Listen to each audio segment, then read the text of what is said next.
देखिए, यदि आप क्लास 10th और क्लास 12th के स्टूडेंट हैं तो आपके पेपर में, आपके हिंदी के पेपर में एक क्वेश्चन आता है जो कि आपको मैं दिखाता हूं।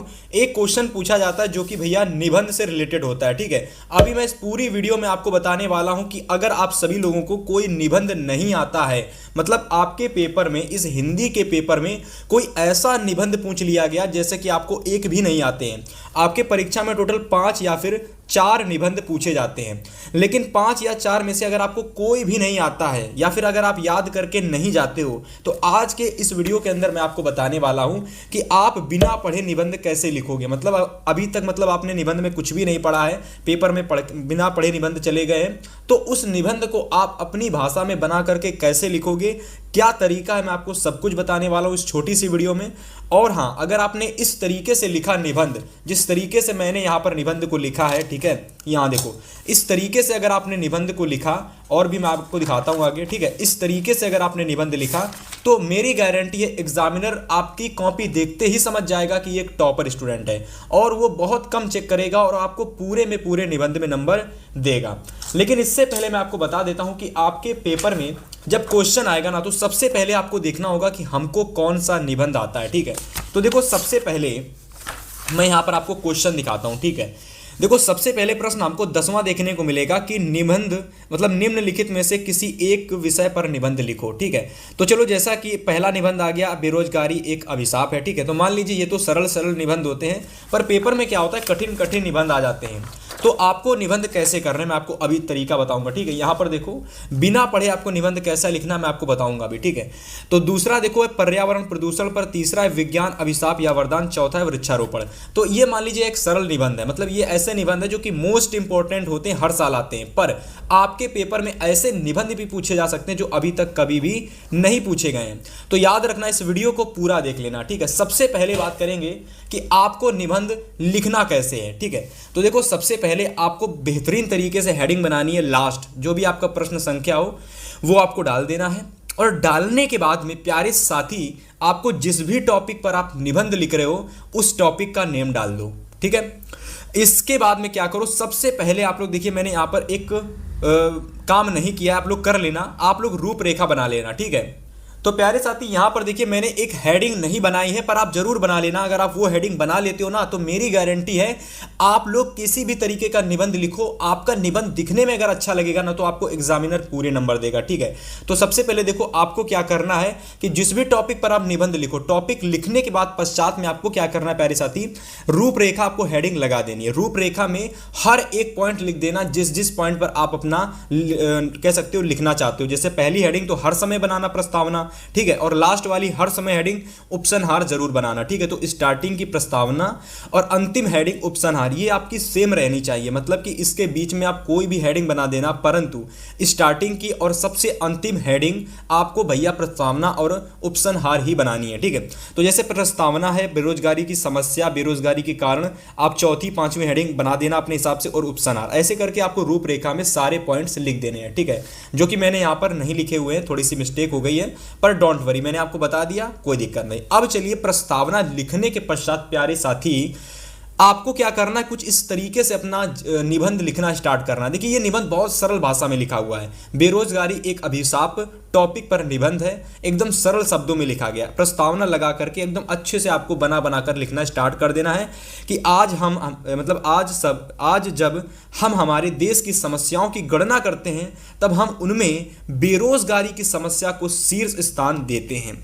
आज भारत विकासशील देश से विकसित देश है, इस श्रेणी में केवल बेरोजगारी की समस्या के कारण नहीं आ पा रहा है। मतलब आपको बेरोजगारी के बारे में जो भी चीजें आती हैं प्यारे साथी, यानी जिस भी टॉपिक पर आप बनाना चाहते हो, उस टॉपिक के बारे में आपको प्रस्तावना में क्या लिखना है कि उसके बारे में जानकारी आपको लिख देनी है। मतलब प्रस्तावना में आपको उसके बारे में, उस टॉपिक के बारे में जानकारी आपको लिख देनी है। ठीक है, अब चलिए प्यारे साथी, अब मैं आपको बताने वाला हूं कि आप लोगों को प्रस्तावना में अगर आप दूसरी हेडिंग बनाओगे तो उसमें क्या करोगे। देखो दूसरी हेडिंग मैंने बनाई है बेरोजगारी से आशय। अब आपको जिस भी टॉपिक पर आप लिख रहे हो उस टॉपिक में मतलब आप जैसे मैंने लिखा बेरोजगारी से आशय, तो बेरोजगारी से मुझे क्या आशय है, मुझे क्या सीख मिली इस बेरोजगारी से, वह चीज आपको यहां पर लिख देनी है। ठीक है, ऐसे ही मैंने दूसरा पॉइंट बना लिया बेरोजगारी के कारण। आप जिस भी टॉपिक पर अपना निबंध लिख रहे हो एक पॉइंट हमेशा लिख देना, जिस भी टॉपिक पर लिख रहे हो उसके कारण जरूर लिख देना। तो बेरोजगारी के मैंने कारण लिख दिए, यहां पर आपको 2 से 3 से 4 पॉइंट उसके बना लेने हैं और आपके बेरोजगारी के कारण में यहां पर आपको आधा पन्ना यहीं समाप्त कर देना है। याद रखें जितना अच्छा निबंध लगेगा देखने में उतने अच्छे नंबर आपको मिलेंगे, क्योंकि कोई भी एग्जामिनर पढ़ता नहीं है कि आपने क्या लिखा, बस वो देखता है कि आपने हेडिंग क्या बनाई है, आपने कैसे किस तरीके से लिखा है और आपको पूरे नंबर दे देता है। प्यारे साथी इसके बाद अगर मैं बात करता हूं तो देखिए बेरोजगारी के रोकने के उपाय, मतलब बेरोजगारी को रोकने के उपाय यहां पर आप लोग देख सकते हो। ठीक है, ऐसे करके मैंने कुछ पॉइंट्स वे में यहां पर बना करके एकदम अच्छे से लिखा है। ठीक है, और लास्ट हेडिंग आपको बना लेनी है उपसंहार। और उपसंहार में आपको क्या करना है प्यारे साथी, जिस भी टॉपिक पर आप अपना निबंध लिख रहे हो उपसंहार का मतलब होता है उसके बारे में आपको कंक्लूजन क्या देना है, मतलब आपकी क्या राय है उसके बारे में। तो देखिए मैंने यहां पर लिखा कि आज बेरोजगारी की स्थिति इतनी बढ़ चुकी है कि इस पर अंकुश ना लगाया जा सकता है, तो यह देश की आर्थिक, सामाजिक, भौतिक एवं राजनीतिक दशा को हिला सकती है।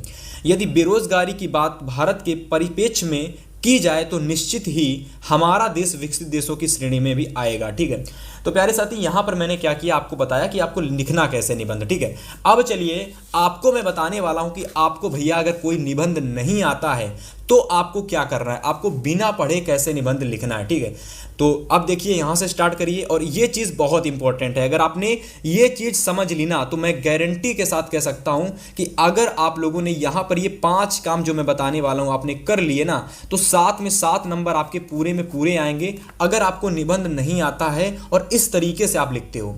देखो सबसे पहला पॉइंट है कि जिस निबंध के बारे में कुछ जानकारी हो, जिसे मतलब आपने जिसके बारे में कुछ ना कुछ पढ़ रखा हो, जिसके बारे में आसपास से आपने कुछ ना कुछ चीजें पता हो, है ना, वह निबंध आपको लिखना है। जो आपको सबसे आसान लगे उसे आपको लिखना है। ठीक है, पहला पॉइंट बहुत इंपॉर्टेंट पॉइंट है।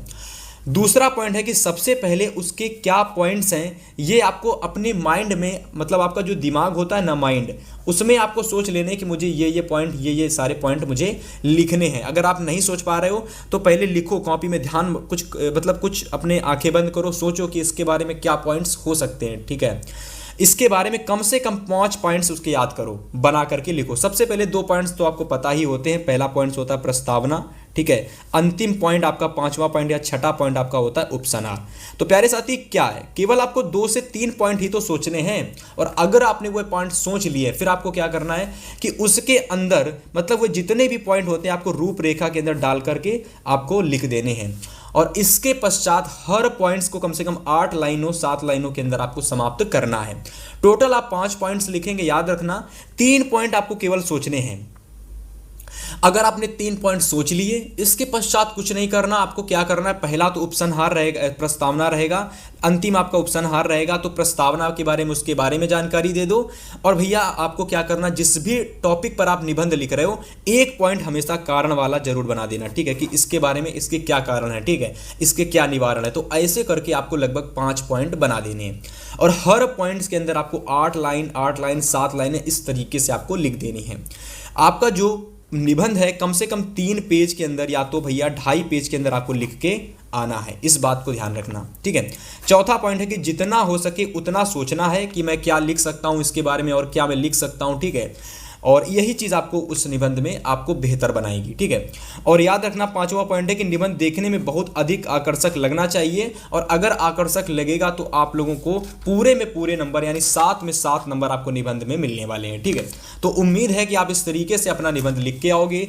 अगर आप क्लास 10 अगर क्लास 12 के स्टूडेंट हैं तो भाई आप हमारे चैनल F24 क्लासेस हितेश भैया को फॉलो कर सकते हैं। ठीक है, डिटेल से आपकी तैयारी कराई जाएगी और अगर आप हमारे साथ जुड़े रहते हो तो मैं आपको क्लास 10th में हो या फिर 12th में हो, मैं आपको हिंदी सब्जेक्ट में भाई यानी कि हिंदी जो आपका सब्जेक्ट है इसमें मैं आपको 95+ बहुत आसान तरीके से दिलाने वाला हूँ। ठीक है, बहुत कम समय में बहुत जल्दी। तो इस वीडियो को पूरा देखा है तो भाई लाइक भी कर देना, अगर चैनल पर नया है तो सब्सक्राइब भी कर लेना। और हाँ देखिए यहाँ पर मैं आपको हिंदी का जो पेपर है ना, इस तरीके के पेपर भी मैं अपने चैनल पर कराता हूँ। तो मेक श्योर आप चैनल को सब्सक्राइब तो जरूर ही कर लेंगे, अगर आपने अभी तक नहीं किया तो जरूर कर लेना। 95% मैं आपको दिला करके रहूंगा। तो चलिए आज की इस वीडियो में इतना ही, मिलेंगे एक और बेहतर वीडियो के साथ, तब तक के लिए गुड बाय।